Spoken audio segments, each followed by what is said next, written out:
کہ وہ مسیح مسیح آئے گا تاکہ صلیبی عقائد کو پاش پاش کرے. اور اس زمانے میں 19ویں صدی میں جب صلیبی عقائد اور مسیح کے مقام میں افراط و تفریط کا زور ہو رہا تھا تو اللہ تعالیٰ نے حضرت بانی جماعت احمدیہ کو مبعوث کیا اور آپ نے اپنے ایک مکاشفہ کے ذریعے اللہ تعالیٰ سے علم پا کر بر صغیر کی ملکہ کیسرہ ہند کے سامنے کمال جرت اور شجاعت کے ساتھ اپنی کتاب تحفہ کیسریہ کے ذریعے سے یہ شہادت پیش فرمائی. میں حضور کے الفاظ میں اس شہادت کو پڑھتا ہوں. آپ فرماتے ہیں خدا تعالی نے مجھے اس بات پر اطلاع دی ہے کہ در حقیقت یسوع مسیح خدا کے نہایت پیارے اور نیک بندوں میں سے ہے، اور ان میں سے ہے جو خدا کے برگزیدہ لوگ ہیں، اور ان میں سے ہے جن کو خدا اپنے ہاتھ سے صاف کرتا اور اپنے نور کے سائے کے نیچے رکھتا ہے. لیکن جیسا کہ گمان کیا گیا ہے وہ خدا نہیں ہے، ہاں خدا سے واصل ہے اور ان کاملوں میں سے ہے جو تھوڑے ہیں. اور خدا کی عجیب باتوں میں سے جو مجھے ملی ہیں ایک یہ بھی ہے جو میں نے عین بیداری میں، جو کشفی بیداری کہلاتی ہے، یسوع مسیح سے کئی دفعہ ملاقات کی ہے اور اس سے باتیں کر کے اس کے دعوے اور تعلیم کا حال دریافت کیا ہے. یہ ایک بڑی بات ہے جو توجہ کے لائق ہے کہ حضرت یسوع مسیح ان چند عقائد سے جو کفارہ اور تسلیس اور ابنیت ہے ایسے متنفر پائے جاتے ہیں کہ گویا ایک بھاری افتراء ان پر کیا گیا ہے. وہ یہی ہے، یہ مکاشفہ کی شہادت بے دلیل نہیں ہے، بلکہ میں یقین رکھتا ہوں کہ اگر کوئی طالب حق نیت کی صفائی سے ایک مدت تک میرے پاس رہے اور وہ حضرت مسیح علیہ السلام کو کشفی حالت میں دیکھنا چاہے تو میری توجہ اور دعا کی برکت سے وہ ان کو دیکھ سکتا ہے، ان سے باتیں بھی کر سکتا ہے اور ان کی نسبت ان سے گواہی بھی لے سکتا ہے، کیونکہ میں وہ شخص ہوں جس کی روح میں بروز کے طور پر یسوع مسیح کی روح سکونت رکھتی. تو یہ وہ عظیم الشان مقام ہے حضرت مسیح علیہ السلام کا جس کا ذکر اس زمانے میں حضرت بانی جماعت احمدیہ نے اس انداز میں کیا ہے اپنے مکاشفہ کے ذریعے سے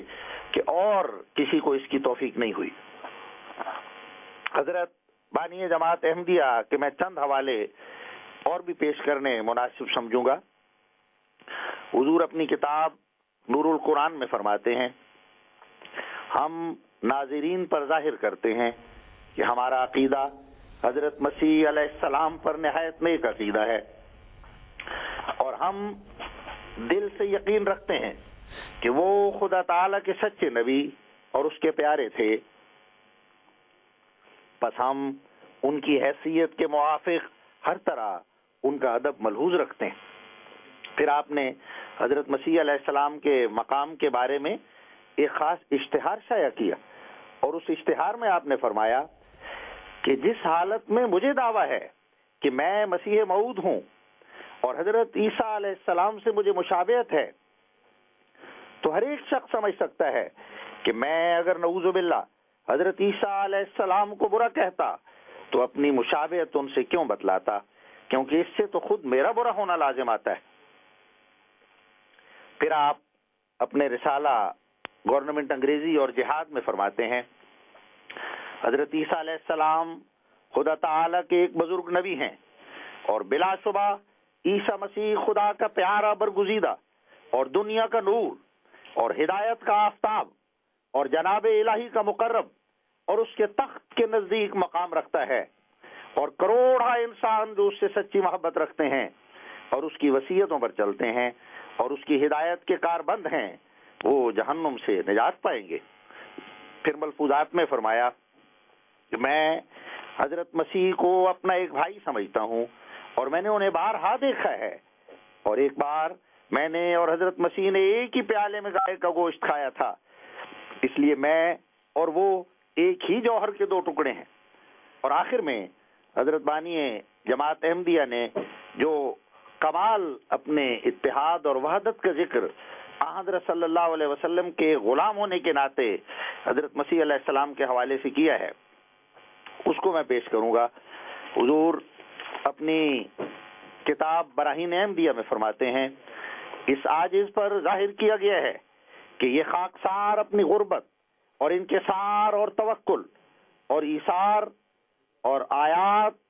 اور انوار کے روح سے مسیح کی پہلی زندگی کا نمونہ ہے، اور اس عاجز کی فطرت اور مسیح کی فطرت باہم نہایت ہی مشابہ واقع ہوئی ہے، گویا ایک ہی جوہر کے دو ٹکڑے یا ایک ہی درخت کے دو پھل ہیں، اور بحد اتحاد ہے کہ نظر کشفی میں نہایت ہی باریک امتیاز ہے، اور نیز ظاہری طور پر بھی ایک مشابہت ہے، اور وہ یوں کہ مسیح ایک کامل اور عظیم الشان نبی یعنی موسیٰ علیہ السلام کا تابع اور خادم دین تھا، اور اس کی انجیل توریت کی فرع ہے، اور یہ عاجز بھی اس جلیل الشان نبی کے آخر خادمین میں سے ہے کہ جو سید الرسل اور سب رسولوں کا سرتاج ہے۔ اللہم صلی علی محمد وآل محمد۔ بہت بہت شکریہ، جزاکم اللہ۔ اور اس سے پہلے کہ ہم نے مجیب الرحمان صاحب سے بھی کچھ بات کرنی ہے، کچھ سوال پوچھنا ہے، لیکن اس وقت ہمارے ساتھ ایک ٹیلی فون لائن پہ ایک کالر ہیں، ان سے ہم بات کرتے ہیں، اور مجھے بتایا گیا ہے کہ طاہر محمود صاحب ہیں آئرلینڈ سے۔ جی طاہر محمود صاحب، السلام علیکم ورحمۃ اللہ۔ جی طاہر محمود صاحب۔ جی، سب سے پہلے سب کو میرا السلام، سب مولویین کو، اور میں سوال یہ کرنا چاہتا تھا کہ جو بائبل میں لفظ استعمال ہوا ہے سن آف گاڈ، جی، اس کے متعلق میں نے پوچھنا تھا کہ اس کا پس منظر کیا ہے؟ آیا کہ حضرت عیسیٰ علیہ السلام کے زمانے میں یہی لفظ بولا گیا یا اس سے پہلے بھی بولا گیا؟ تو یہ تاریخی پس منظر میں اگر اس پہ کچھ تھوڑی سی تفصیلی روشنی پڑ جائے تو ہماری کوئی جو سوال و جواب ہوتے ہیں عیسائی بھائیوں سے تو ان کو جواب دینے میں آسانی ہو جائے گی۔ جزاک اللہ۔ اچھا ٹھیک ہے جی طاہر محمود صاحب، بہت شکریہ۔ طاہر مجید صاحب آپ سے درخواست کروں گا، یہ جو سوال کیا گیا ہے سن آف گاڈ، ابن اللہ کا، یہ عیسائی لوگ تو اپنے عقیدے کے طور پہ اس کو مانتے ہیں اور کہتے ہیں کہ حضرت عیسیٰ علیہ السلام اللہ تعالیٰ کے بیٹے ہیں، لیکن بات یہ ہے کہ بیٹے کا جو تصور وہ لیتے ہیں اس کی کوئی تائید خود بائبل سے نہیں ہوتی کہ اس رنگ میں کبھی حضرت عیسیٰ علیہ السلام نے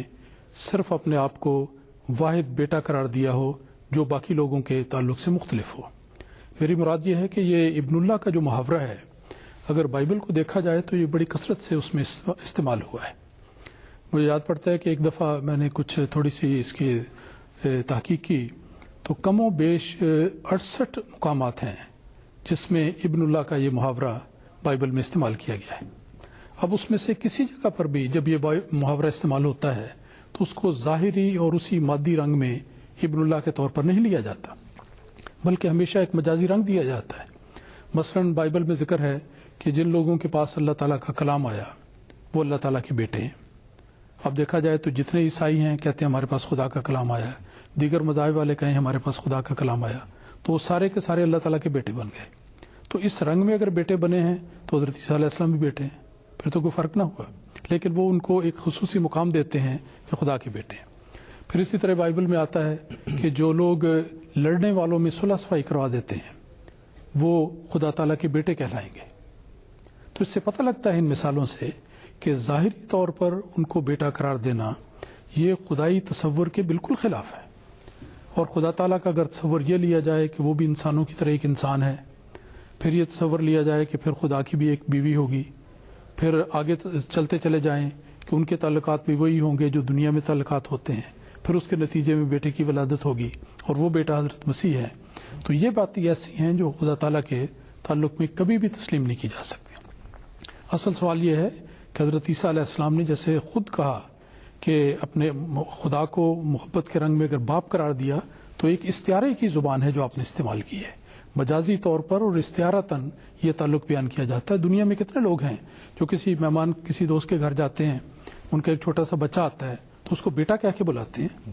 کیا ہوا کہ اس کے گھر میں گئے تو وہ بیٹا اس آدمی کے بیٹے کی بجائے ان کا بیٹا بن گیا۔ مجازی ایک طرز بیان ہے، محبت کا اظہار ہے، الفت کا، پیار کا، قربت کا ایک اظہار ہوتا ہے، اس وجہ سے اس کو بیٹا کہا جاتا ہے۔ تو اس لحاظ سے جہاں پر اللہ تعالیٰ نے یا حضرت عیسیٰ علیہ السلام نے، اللہ تعالیٰ نے تو نہیں لیکن حضرت عیسیٰ علیہ السلام نے یا لوگوں نے ان کے بارے میں یہ سمجھا ہے، اصل اس کی حقیقت اس ابن اللہ کے نام کی یہ ہے